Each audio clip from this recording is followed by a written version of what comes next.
Welcome to Ticker.com, where we cover stock markets, economy, and investment information.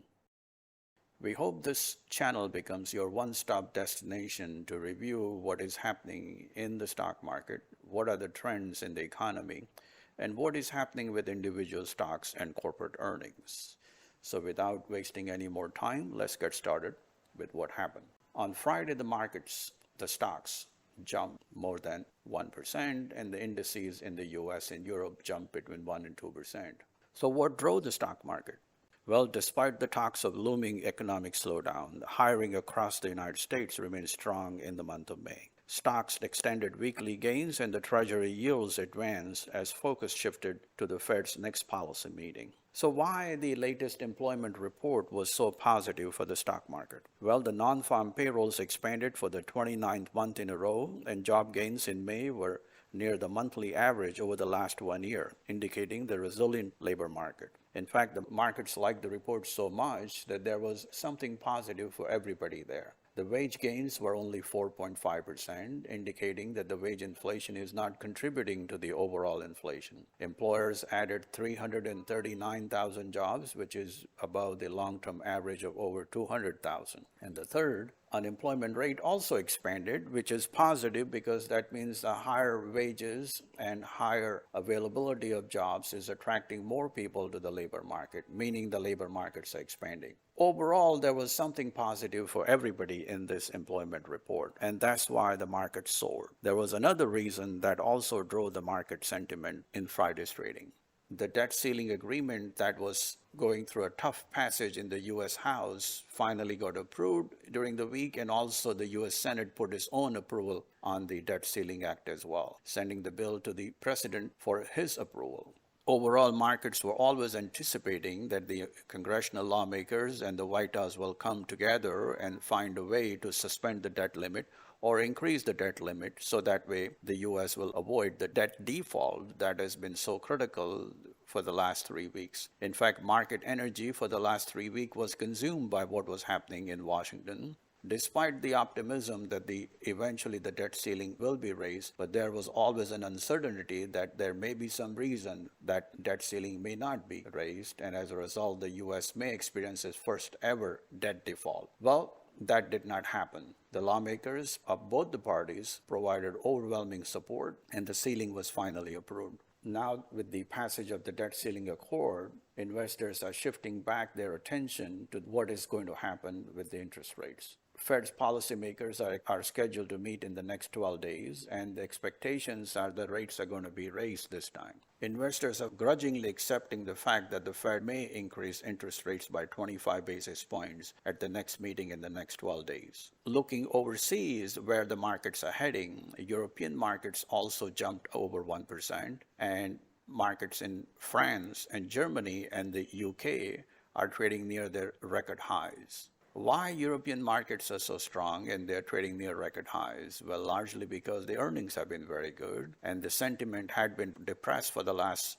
7 months, but in the last 4 months, sentiment has been improving in the European markets, largely because of the strong earnings from the corporations. In addition, people are also hoping that the aggressive rate hikes will come down in Europe, thereby supporting the market movement. So overall, the S&P index increased 1.5%, the Nasdaq Composite added 1.0%, and the yield on the 2-year Treasury notes increased to 4.5%. 10-year Treasury notes edged up to 3.69%, and the 30-year Treasury bonds traded around 3.8%. Traders are also looking ahead as what is likely to happen in the OPEC Plus meeting this weekend. Crude oil has been trading near its 1-month low, and expectations are that the oil-producing nations will find an agreement to announce additional production cuts. But if the production cuts are not announced, then the oil prices are likely to head lower, meaning $65 a barrel in the Texas Intermediate crude, and probably prices will reflect similar weakness in the Brent crude as well. Moving on to what happened to individual stocks, Lululemon soared for almost 15%, and other notable movers in the market were Broadcom, Five Below, MongoDB, SentinelOne, and Zscaler. Lululemon Athletica, the athletic apparel retailer, reported sharply higher revenue and earnings, and the company lifted its full-year outlook as well. In fact, the revenue in the last quarter jumped 24% to $2 billion, and total comparable sales increased 14%.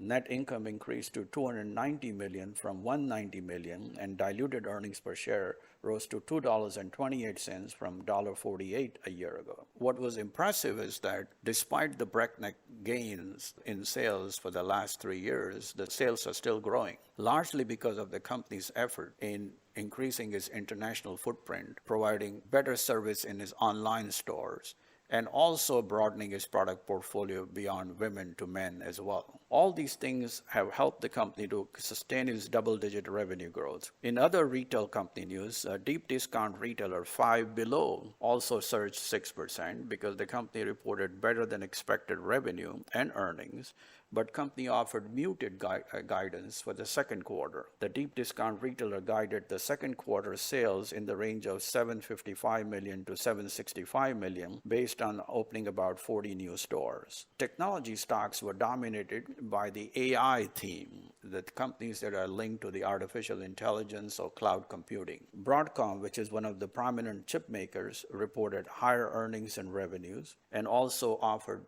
reasonably positive outlook for the second quarter. Revenue in the fiscal second quarter jumped 8% to $8.7 billion from $8.1 billion, and net income increased to $3.5 billion from $2.6 billion, and diluted earnings per share rose to $8.15 from $5.93 a year ago. The company announced a dividend of $4.60 per share, payable on June 30th to stockholders on record on June 22nd. The company also guided fiscal third quarter revenue of $8.85 billion and adjusted operating earnings of about 65% of the projected revenue. In other technology news, MongoDB soared 27% after the database developer reported higher than expected earnings. Total revenues jumped 29%, but the net loss shrank to $54 million from $77 million, and the company revised higher its second quarter revenue as well. So, despite the gloom and doom about the U.S. economy, the labor market continues to be resilient and healthy and keeps adding net new jobs. Payrolls are expanding. Moreover, investors are also positive and willing to add exposure to the stocks. And markets around the world are also reflecting the positive trends. Let's review for a minute what is happening in the global markets. European markets are trading near their recent highs, or rather record highs, and the market indices in Germany, France, and London are trading near their record highs. The Nikkei index in Japan is trading at a 33-year high, and the market index in India is also trading near record highs. The only negative is seen in the Chinese stocks. Investors are souring on the Chinese stocks for several reasons, but primarily because of the uneven nature of the economic rebound after the 3 years of lockdown related to COVID. In fact, the economic rebound has been so uneven that the Hong Kong stocks are almost trading down 12% in the year so far. And in fact, the stocks are down 40% from the high 5 years ago. Overall, market indices in the US and Europe are on the positive trend. Japan is on the upswing, and China is struggling. So that's the update for the global market, and we will see you next time.